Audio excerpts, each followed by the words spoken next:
All right, what's up and what's going on, everybody? You know, one of the great things about playing poker is always being available to be able to work on your craft. And if you have the opportunity to play it every day, you too can probably be a great poker player, able to go in, play low limit, 1-2, 1-3, whatever your choice. Long as you're able to be available pretty much daily, bi-weekly, or however you want to play it, long as you're available to be able to get there and play it every day, for the most part, you can come and become a great poker player that can go in and make some serious side hustle money. And I've been doing that now for since about September of 2025, where I went all in and had a great run when I first started out, playing 1-2, pretty much buying for 300, get my winnings up, and my poker stash pretty much close to 7,000 on 1-2. That's good for 1-2. I'm not playing PLO. I'm not playing any high stake games where people are coming in and putting thousands and thousands of dollars in front of them. We're talking about buy-ins of 300, and then, you know, as winners make their money, as other players come in, they can match the chip count. So if somebody has over $1,000 and somebody comes to the table and they want to play with 1,000, long as that person on the table has over $1,000, they can match it. So the stacks can get pretty big. But for the most part, it's a table where people buy in for 100, 300 when you first start out. And then as it progresses and players are advancing with their chip stash, then other players come in that may want to come in and buy in for that amount and match it. So the stakes can get a little higher. But what we're talking about is playing poker, having it in your backyard. The poker rooms that we have is just like being in Vegas, right? Being in the area where the casinos are really at. These are just poker rooms. That is all I play. I don't mess around with sports betting. I don't believe in betting anyone on games and things like that. If I can't control the narrative, I'm not trying to get down with it, right? So I don't mess around with it. But I've been playing poker now for a long period of time, man. Almost since they invited us to see WSOP on ESPN back in the early 2000s. And I remember I seen it and I was bitten by the bug and I wanted to learn it. I thought it was something pure. I thought it was great. And I've been feeling that way ever since the day that I was introduced to it. It actually went back into us playing house games mainly, traveling out of town. And like I said, when you travel out of town, you really don't take it as serious as you could, because what's going to happen is, for the most part, depending on what your income is like, my income is good enough that I can handle all my business affairs, have a little bit of money left over for the house, and that's basically it. So I'm in that type of lifestyle. I'm not rich. I'm not flamboyant. I don't have all the cars and boats and everything you can name out in your driveway or in a storage somewhere where I can just get access to it and have a good time, right? So I'm just basic. I'm down to earth. But when it comes to me playing poker, that is something that makes me feel free when I'm playing, right? It's not gambling to me. It's actually a challenge to go sit on the table and then dominate your opponent. I don't go in today as I used to back in the past, when I used to just go visit, go out of town. You know, you're paying for hotels. You already losing money because you got to get a hotel. You got to pay for gas. You got to pay for food. You got to make sure you got anything available in case something happens when you're away from home. So basically, your mindset probably isn't as in tune as it would be if this was really available to you 100%, which it is. It's available to me now 100%. So I just figure that if I'm going to do it, then I need to take it serious as possible and make it work for me. So basically, I don't go in expecting to have a good time. I go in expecting to be bored. Like I said before, if you bored at a poker table, then that means you're probably playing poker, right? Unless you're just a boring person. But if you're bored at a poker table, that is not a bad thing. That is a good thing. Even if you're talking to people at the table, you're still being bored because your main objective is to play poker, right? But in pastime, you hold conversation with other players on the table, and some people will have their headphones on. Some people will have their phone in front of them. They could be looking at something on TV, on a movie or something like that to keep them occupied, because it does not come, for the most part, on a high percentage. You cannot sit on a poker table and then expect to just get hands back to back that's going to get you money. It can happen where you can get 3 in a row and hopefully you get paid off. If that happens, that's a good thing, right? That can happen. But for the most, when you are playing, you have to prepare yourself to probably be bored, right? Because it just is. It's a healthy boring, though. I can't explain it. It's a healthy boring. If you play it, then you know exactly what I'm talking about, right? If you're playing it, then you know exactly what I'm talking about. It's a healthy boring. But you need to be mindful and be ready for when those cards get in your hand that you think you have opportunity to have success. You got to be ready to go. You need to pay attention to where your position is at. You need to make sure you understand the players that are involved. You need to try to maneuver and make them come into you, right? So you can make money on your return. Because if you got pocket aces, pocket king, ace, queen, and these hands hit the board, or even if they haven't even seen the flop, you still need to make sure that you make the right decision on how you're going to go about getting your money from that type of hand. If you don't go in with that type of strategy, you can lose money. You can run players off.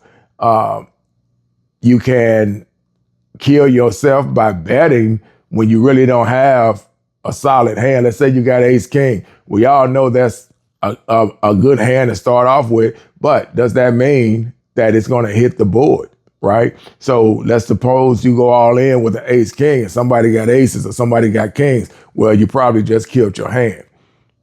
9 times out of 10 you did, unless you can run into a straight, right? Or you can run into, I guess you can run into, if they don't have kings, right?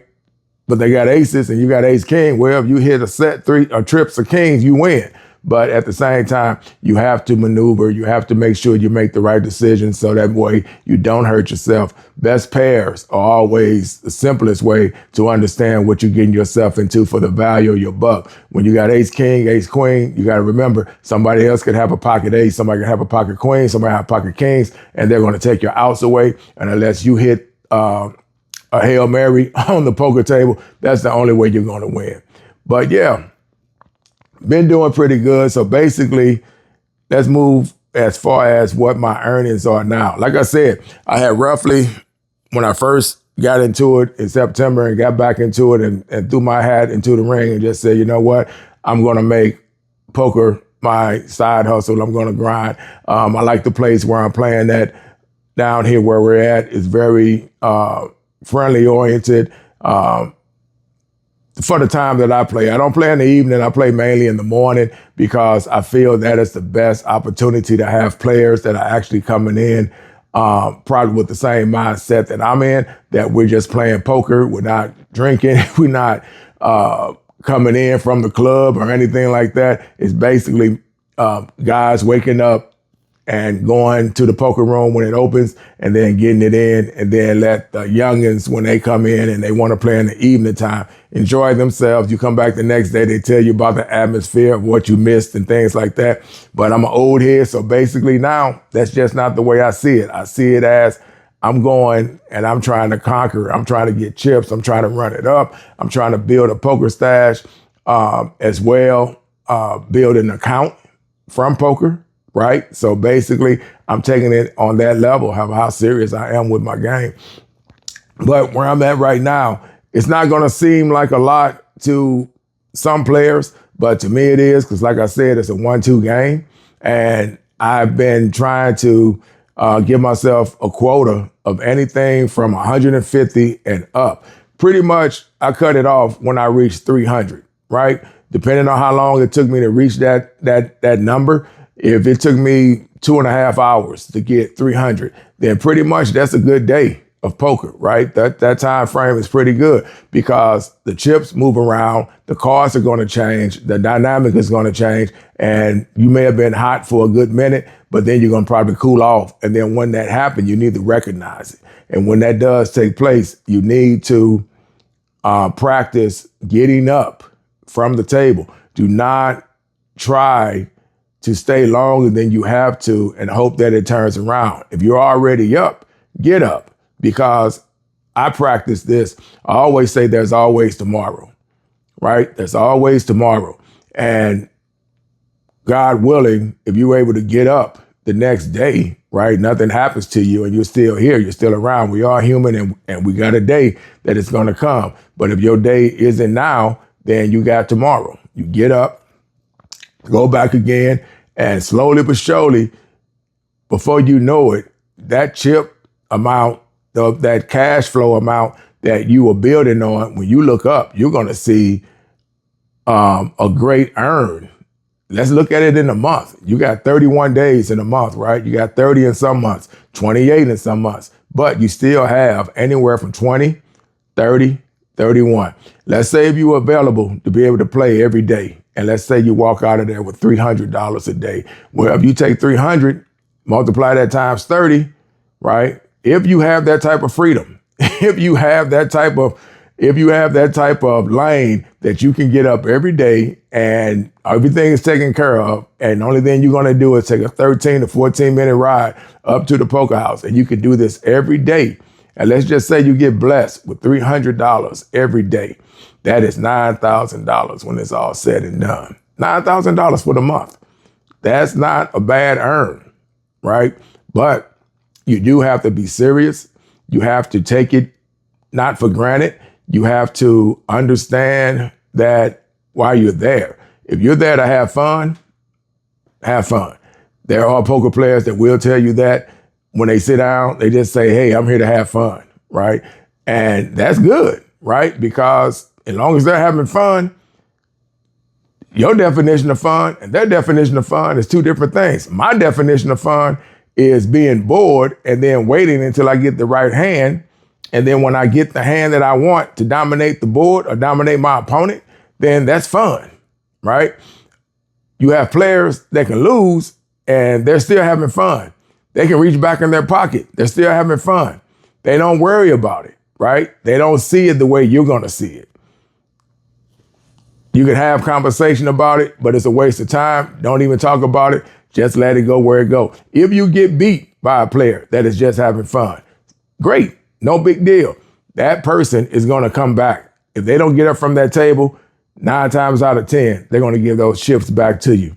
They got lucky.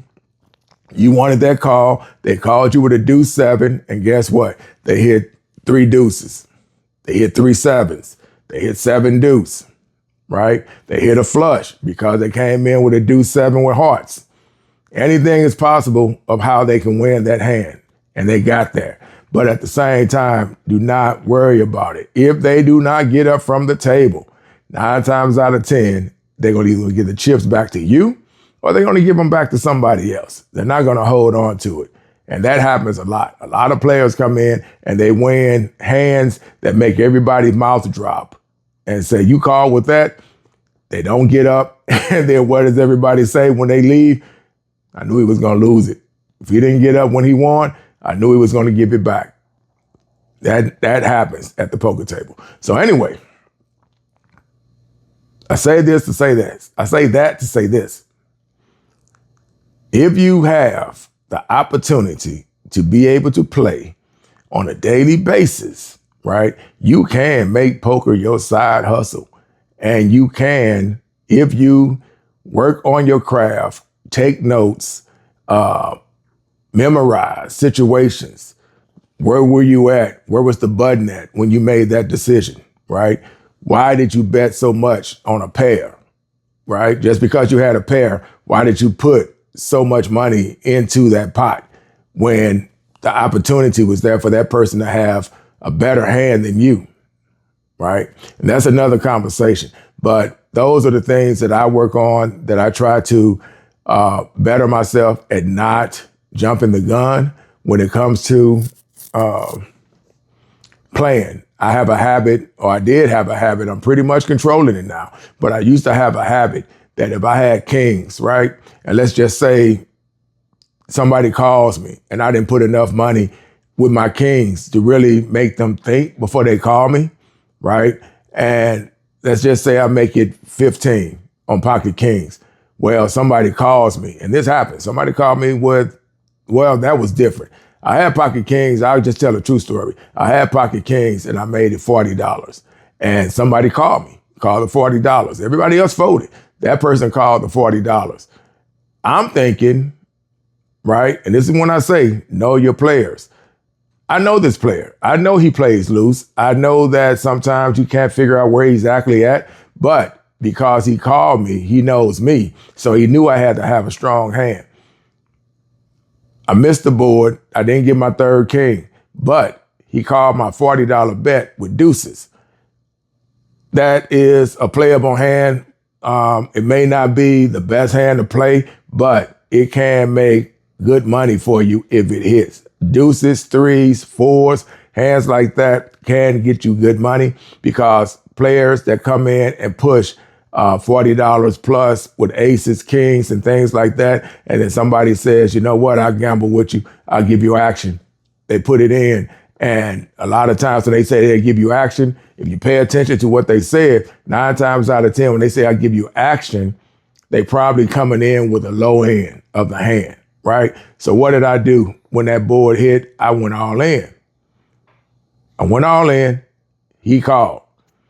He said, you want to run it twice? I got a set.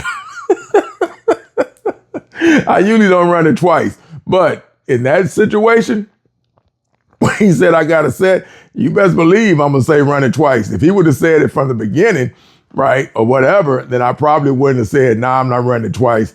You good, right? But at the same time, I didn't go all in initially. I only betted 40. So basically, yeah, when he said you want to run it twice, that's basically because that's what a lot of players do. They say run it twice because they know if they got a set, right, them deuces, and if I got aces or kings or queens, I still have opportunity, because I did it on the flop, that I have opportunity that I may be able to catch my king, or I may be able to catch my ace or my queen if I went in with those type of pairs. So it makes sense to say run it twice. And it makes sense for me to say, yeah, run it twice, because I'm already behind, right? I'm behind. So that can happen.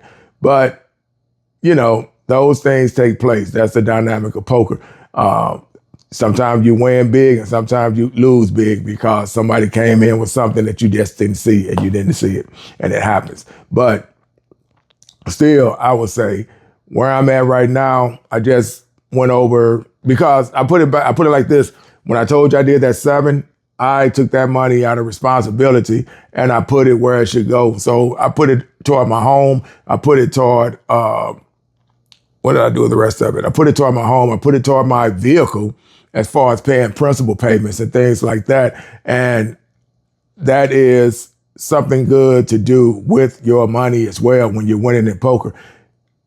Take it, use it responsibly. Don't just build a poker stash and then just have the money sitting there. If you make enough and you feel comfortable enough that you have availability, that you can always get to the game and, you know, recoup that, what you spent, then take it. Put it on something that's responsible to make you feel that the earn was worth the while, right? It was worth the while. Take it, put it on something, and you'll feel good when you know you did that. Escrow, things like that on my home.